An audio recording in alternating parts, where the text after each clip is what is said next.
just watched the trailer for Knives Out 3, and yeah, I'm there day one. It's weird. It says in theaters, but and then obviously it's Netflix as well. So is it coming straight to? No, the same thing happened with Glass Onion.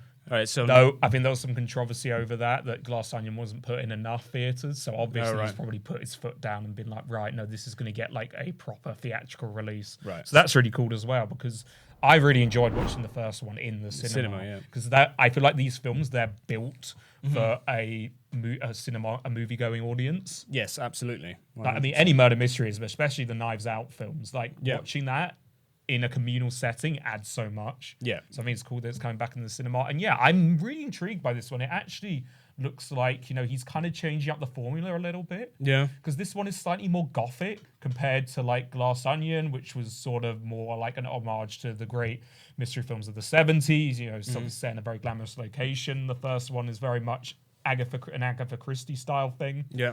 This one, it looks like, he's taking a few like chances. I mean, I don't know what those chances are, but just in the visuals, that's what I felt.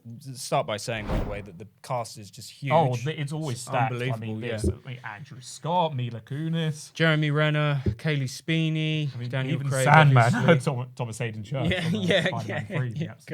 Glenn Close, Josh Brolin, Kerry Washington, insane. Great, really cool. Really cool to just see them together on screen, just having fun. These movies are always really good fun, although I will say I haven't watched Glass Onion since I've watched it once, and it's one of those movies that... Me neither. Definitely not as good as the first one. No, and I think that is maybe an inherent issue with these movies, although I would say the first one is definitely more rewatchable. I think the first one is still fantastic. The first one is very, very good. Yeah. I think the second one actually took a massive departure just from just the style and just the general tone and feeling of it. It just seemed very more confident, the first one. It seemed very, very more sure of itself. Yeah. Although I know a lot of people have said that they feel like the movie thinks it's more clever than it is. I disagree with that. I feel like, well, particularly with the first one, maybe with Glass Onion, you could make that cool. Yeah. I can understand. Not with the first one. It's just a very confidently told murder mystery. Yeah. And I think that's why the first one works so well. It's also very simple. Yeah. Simple location, simple, clear cut mystery. The characters are all up, like stereotypes, but that's why the genre is so appealing to people. Yeah. Because it reflects the world, it reflects people that you know or people that you've sometimes felt like. Yeah. And that's why I thought the first one was so good. It was just it was simple. It was tight. Yeah. Tightly paced. And also, another thing that makes the first one better, in my opinion, is just, like I said, the look of it, and that's massively down to the fact that it's shot on film. The first one is shot on film. It has that beautiful kind of grain to it, and grit. Yeah. And that wasn't anything to do with Netflix, right? The first one was just straight to the was just multiplex. in the And I think that's an issue with these kind of digitized Netflix, releases. It's cheaper and it's easier, but it just doesn't look as good. And I think that was kind of a thing that was really holding Glass Onion back. It just didn't seem like it was part of the same universe. No. But it does seem like, I think the Wake Up Dead Man is shot on digital. Not to say that digital can't look gorgeous. Brilliant. Like, we are going in that direction, and I'm there for it, No, but I mean, just from those few shots in the trailer, it seems like they're being a bit more adventurous with the cinematography. There were some really striking shots I saw in there. Yeah, and I feel like it's going to be more of just going down to the nitty gritty of just characters. Of the mystery. Yeah, characters in a room trying to figure it out, if that makes sense. Because I feel like that's, in a way, what Glass Onion was missing. Yes. Yeah. Because, in its quest to be more expansive and in a bigger location, it kind of lost that. Yeah. Whereas the first one, they're in this one house. Yeah. There are so many moments where you have so many characters in one frame bickering and arguing. That's why it works. With this one, I assume most of it will be set in the church, right? Yeah. Yeah. I feel like that would be perfect. And it goes without saying, I think he's so great at writing dialogue. I love the dialogue in his films. I think this will have some fun. Yeah, characters are so distinct. Yeah. So, Tony Collette's character in the first one is just so quotable. I mean, so many lines in the first one are just so memorable. Everyone has such a distinct character. And just Daniel Craig's accent. Wow, was I had? I love how it doesn't shy away from that cartoonish kind of genuine classical whodunit kind of feel. And the second one there was a little bit maybe more social satire because it's talking a little bit more about, you know, like it's in a huge, rich.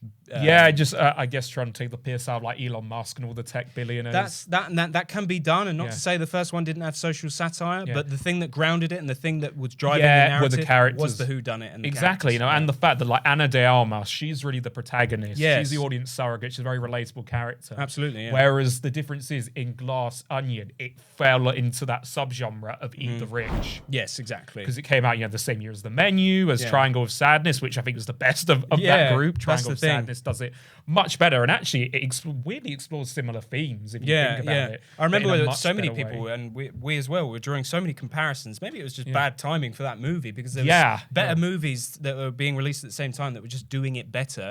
And Glass Onion focused too much on that side of it. And it wasn't I think balanced. then the problem with that is you didn't really have a character to relate to. I mean, Janelle Monáe's character was fine, but then they focused too much on the twist where it was like she's a twin. That took me out of it. Just seemed a bit goofy. I love stuff with unlikable characters. It makes it more interesting to watch. But with Glass Onion, not that it was terrible or anything, but I think there's a problem when all of them, you just it's like even in the first one, like Jamie Lee Curtis and the family, they are shitty people, but you kind of care about them in a weird way. Yeah, you always need. So I feel like you always do kind of need one audience surrogate. You need absolutely. one to kind of stick onto and to pivot around. But I'm hoping this one goes in more in the direction of the first one. But having said it, what I said earlier about the rewatchability, I don't know actually, because you know the first one with any whodunit movie, obviously you know the second time you watch it. What's going to happen? Yes, what the mystery is. Yeah, you know the mystery, you know the outcome, you know the answer to the questions. But maybe you know. This is why I think maybe the first one could be rewatched on that level, is because there are clues and foreshadowing spread throughout. So it's nice. There's great foreshadowing. Exactly, to nod to the audience. So when you watch it a second time, you can appreciate those things. Okay. Yes, and then maybe the third time you can show it to someone else. Yeah. And you could see how they're picking up on certain clues. So whodunits, they have their own kind of ways to be rewatched, But yeah, like I said, I'm excited for that. I will be there. Day one. Let's hope it's better than Glass Onion. Yeah, that to me just as well directed, and you know you could see the kind of things that he was doing. It's not one of those movies that I would ever kind of really go back to. No, me neither. Yeah, like no matter how great the dialogue is, and again, it's fantastically written. Like I have some admiration for Rian Johnson. Like the guy knows how to write. He can write very, very well, and to direct as well. You know, he's fantastic, but. Yeah, with Glass Onion, I don't know. It missed the mark a little bit. Definitely. So let's hope this third one Wake Up Dead is in the more of the same vein of the first one. Yeah.